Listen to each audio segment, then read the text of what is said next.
Bonjour. Devant moi, j'ai une Lexus NX 200T. Dans cette vidéo, nous allons parler des problèmes courants de cette voiture. La Lexus NX 200T est généralement fiable, mais comme tout autre véhicule, elle présente certains problèmes récurrents. Voici les problèmes les plus fréquemment signalés. Premièrement, il y a le temps de réponse du turbo et l'hésitation à l'accélération. En effet, certains propriétaires remarquent un délai dans la délivrance de la puissance lors de l'accélération, surtout au démarrage. Utiliser du carburant premium et effectuer régulièrement les mises à jour de l'ECU chez Lexus peut améliorer la réactivité. Ensuite, nous avons des passages de vitesse brusques ou saccadés de la transmission.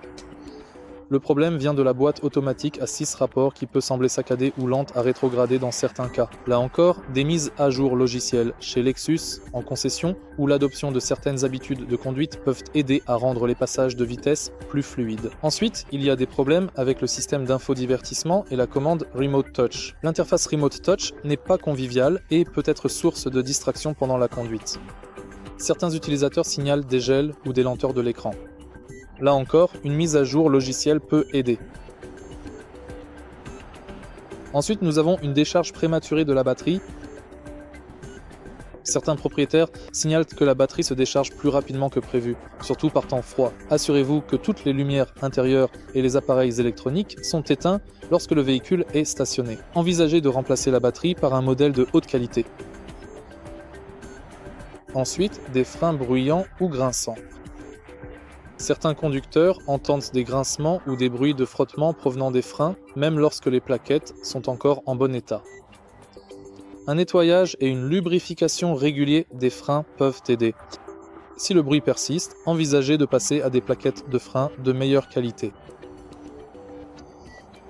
Ensuite, nous avons des bruits de cliquetis au tableau de bord et de l'habitacle. Certains propriétaires se plaignent de cliquetis provenant du tableau de bord et des portières avec le temps. Ajouter des coussinets en caoutchouc ou du ruban adhésif en feutre dans les zones problématiques peut aider.